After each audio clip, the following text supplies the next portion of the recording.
इस क्वेश्चन में क्या दे रखा है, एक चेन दे रखी है जिसका मास m है और लेंथ l है, ऐसे सेमी सर्कुलर वेज के ऊपर रखी हुई है। इसकी हमें ग्रेविटेशन पोटेंशियल एनर्जी निकालनी है। इस क्वेश्चन को करवाने से पहले मैं दो बातें और बता रही हूँ ताकि ये क्वेश्चन समझने में आसानी हो जाए। ठीक है, इसमें क्या है, मान लो कि हमारे पास एक चेन ऐसे रखी हुई है,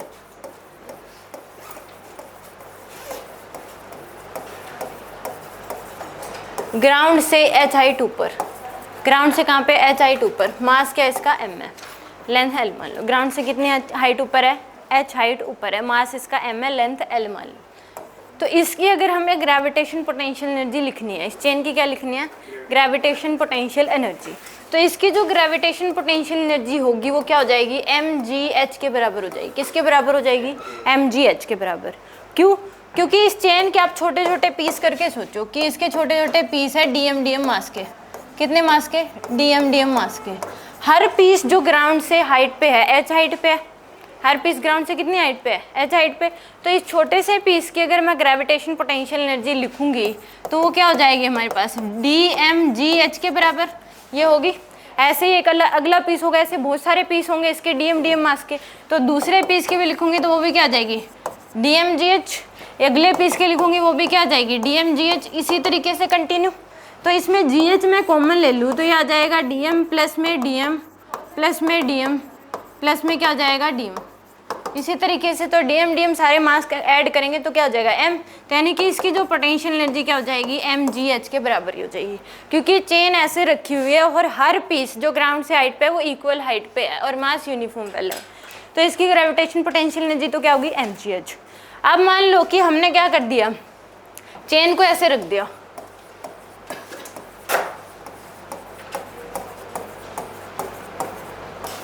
एक ग्राउंड है ऐसा, इसका मास m है, लेंथ क्या है इसकी, l है। इसकी ग्रेविटेशन पोटेंशियल एनर्जी लिखनी है।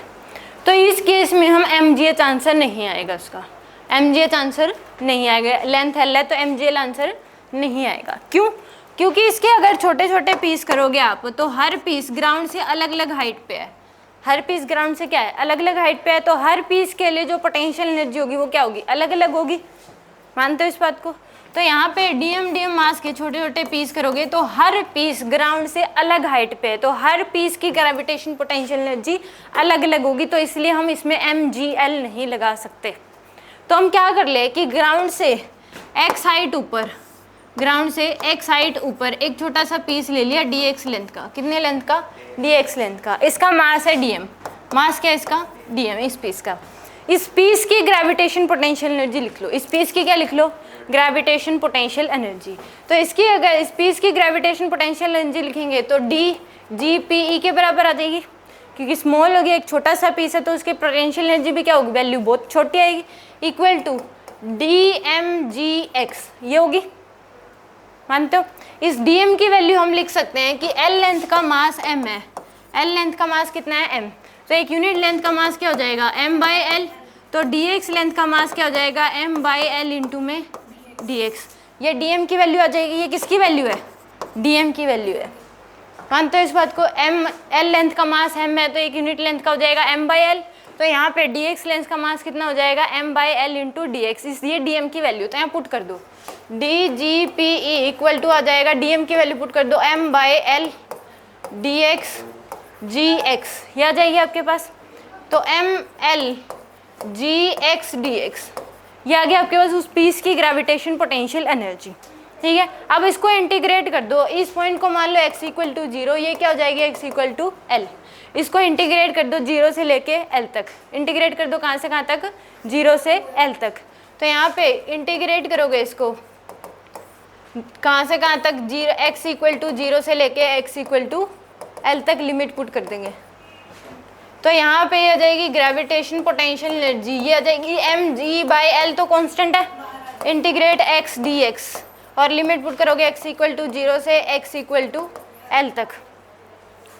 तो यहाँ पे gravitation potential energy mg by l into x square by 2 और 0 से l तक। तो आ जाएगा mg by l into L square by 2, minus का 0 करोगे तो 0, तो एक एल से एल क्या हो जाएगा, कैंसिल। तो इसकी ग्रेविटेशन पोटेंशियल एनर्जी आ जाएगी mgl बाई 2। ये आएगी इस चेन की ग्रेविटेशन पोटेंशियल एनर्जी। हाँ, ठीक है, यानी कि हमने इसमें क्या करा कि ग्राउंड से एक साइड पे एक पीस मान लिया डीएम मास का dx लेंथ का, उस डीएम की वैल्यू हमने लिख ली m/l dx के बराबर। उस पीस की ग्रेविटेशन पोटेंशियल एनर्जी इतनी हो जाएगी, डीएम की वैल्यू पुट कर देंगे और इंटीग्रेट कर देंगे x से लेके x = 0 से लेके x = l तक। तो इस चेन की ग्रेविटेशन पोटेंशियल एनर्जी आ गई हमारे पास। इसको उसको समझाने के लिए ना, ये तभी वो समझ में आएगा। उसको मैंने कहा था कि उसको समझाने के लिए 2 केसेस करवा रही हूँ मैं एक बार। हाँ, इस चेन की ग्रेविटेशन पोटेंशियल एनर्जी आ गई। अब इसमें एक तरीका ये भी होता है कि इस चेन का सेंटर ऑफ मास, अगर यूनिफॉर्म चेन है तो सेंटर ऑफ मास क्या होगा, मिड में होगा। सेंटर ऑफ मास क्या होगा, मिड में, l/2 डिस्टेंस पे। तो हम सीधा लिख सकते हैं जो l की वैल्यू वो हमें क्या ले लेते हैं, सेंटर ऑफ मास से ले लेते हैं। l की वैल्यू कहाँ से कहाँ तक ले लेते हैं, ग्राउंड से सेंटर ऑफ मास। तो सेंटर ऑफ मास जो इसका होगा वो कितने डिस्टेंस पे हो जाएगा, l/2। तो उससे सीधा भी लिख सकते हैं mg/l/2। h की वैल्यू क्या लिख देंगे, l/2 लिख लेते हैं। h की वैल्यू क्या लिख लेंगे उसमें, l/2। प्रॉपर तरीका ये है इसका। कौन सा, ये डीएम की वैल्यू पुट किया मैंने m/l dx।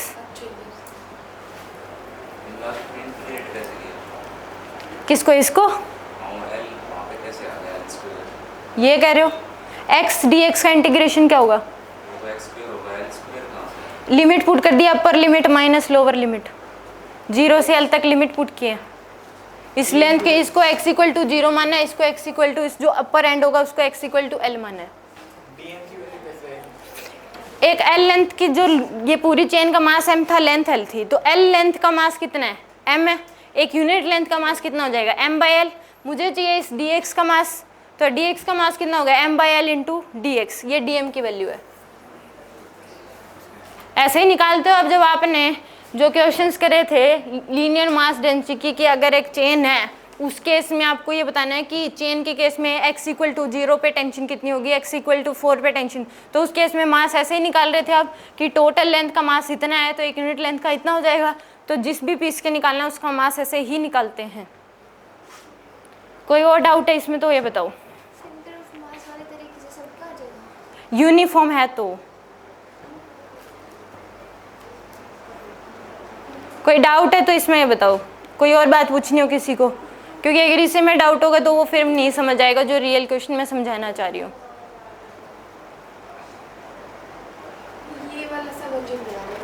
ये इस पूरी चेन है, इसका मास m है, लेंथ l है, ये गिवन था आपको। मैंने ग्राउंड से एक साइड पे एक पीस कंसिडर किया dx लेंथ का, उसका मास है dm। तो मेरे को dm की वैल्यू चाहिए कि इस पीस का मास कितना होगा। तो l लेंथ का मास m है, तो एक यूनिट लेंथ का मास m/l होगा कि नहीं होगा। मान लो कि एक 10 मीटर की थी ये और मास था इसका 40 kg। तो अगर 1 मीटर उस चेन का मास निकालना है तो क्या करोगे आप, 40/10 करोगे। मानते हो इस बात को 2 मीटर का निकालना है तो ऐसे ही करोगे कि 10 मीटर का मास 40 kg है, तो 1 मीटर का मास कितना हो जाएगा, 40/10। तो 2 का क्या हो जाएगा, × 2 कर देते हैं तो 8 आ गया। तो वैसे ही ये किया है। एनी डाउट, कोई और डाउट है इसमें, पक्का। चले इस क्वेश्चन पे जो करना है। नोट हो गया, जल्दी नोट करो। गुड मॉर्निंग जी, फास्ट फास्ट फास्ट। इस क्लास में वो लिखने में टाइम ना लगाया करो, आप फोटो ले लो चाहे उसके से।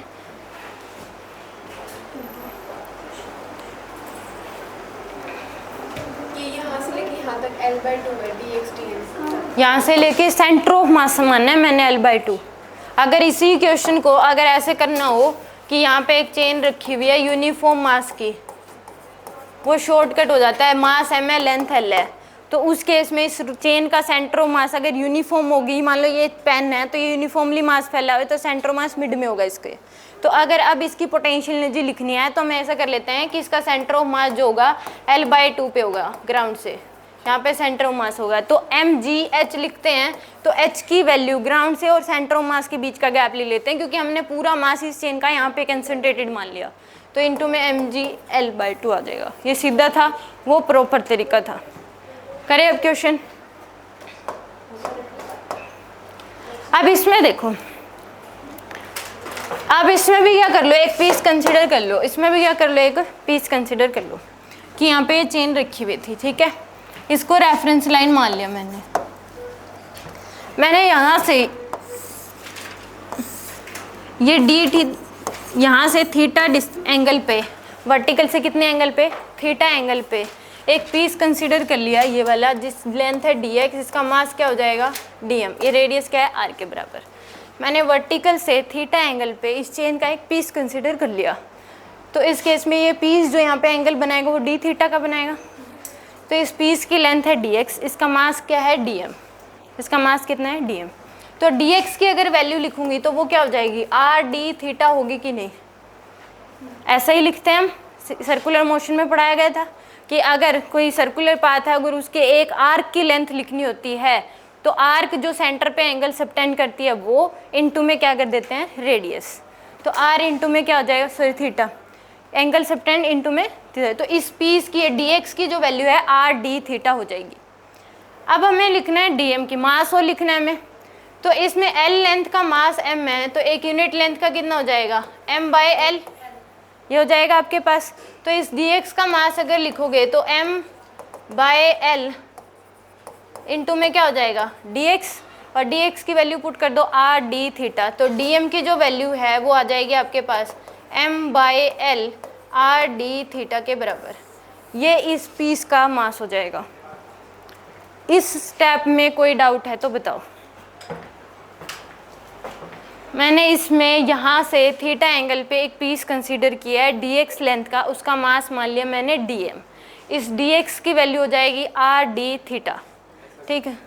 क्योंकि इस केस में ये एंगल हमेशा किसी आर्क की लेंथ लिखनी होती है, मान लो ये आर्क है, इसकी लेंथ लिखनी है आपको, तो इस केस में इसको ऐसे मान लो सेंटर पूरा सर्कल होता है तो सेंटर पे बना लो, ये एंगल जो ये कितना है मान लो फाई है, ठीक है, और रेडियस क्या है आर है, तो इस आर्क की जो लेंथ होएगी वो आर इंटू फाई हो जाएगी।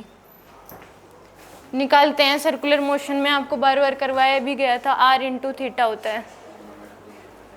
लीनियर टेंजेंशियल लेंथ अगर निकालनी होती है सर्कुलर उसकी, तो उस केस में लिखते हैं आर इंटू थीटा, तो इस डी एक्स की वैल्यू हो जाएगी आर इंटू डी थीटा। किसी भी आर्क की लेंथ निकालनी होती है तो उन दोनों एंड को सेंटर पे ज्वाइन कर दो, वो जो एंगल सबटेंड होगा इंटू में रेडियस कर दो, उसकी लेंथ आ जाती है हमारे पास। तो डीएम की वैल्यू आ जाएगी हमारे पास, एल लेंथ का मास एम है तो एक यूनिट लेंथ का एम बाई एल हो जाएगा, डीएक्स की लेंथ का मास कितना आएगा M by L into D X, यही किसकी वैल्यू हो जाएगी डीएम की, तो M by L D X की वैल्यू पुट कर दी R D theta. Any doubt? अब इसकी ग्रेविटेशन पोटेंशियल एनर्जी लिख लो इस पीस की, तो इस पीस की अगर ग्रेविटेशन पोटेंशियल एनर्जी लिखेंगे तो यहाँ पे ये जो हाइट आएगी, ये एंगल थीटा है तो ये एंगल भी क्या हो जाएगा थीटा, मान दो। ये रेडियस आर है तो ये क्या हो जाएगी आर कोस थीटा, यहाँ से लेके यहाँ तक की हाइट कितनी हो जाएगी आर कोस थीटा। तो इस केस में ये हाइट हमारे पास आगे कितनी होगी आर कोस थीटा के बराबर। तो इस पीस की अब पोटेंशियल एनर्जी लिख लो, तो इस पीस की डी जी पी ई वो हो जाएगी D M M G H लिखते हैं, तो डी एम जी एच की वैल्यू लिखोगे आर कोस थीटा। ये समझ में आया कि नहीं आया अभी वाला स्टेप?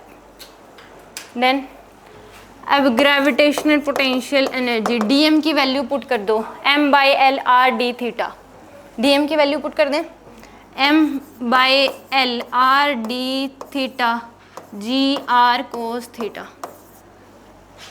ये स्टेप डन। तो यहाँ से इसको लिख लो M G R square by L into cos theta D theta. ये स्टेप डन, इसी को मॉडिफाई किया है बस।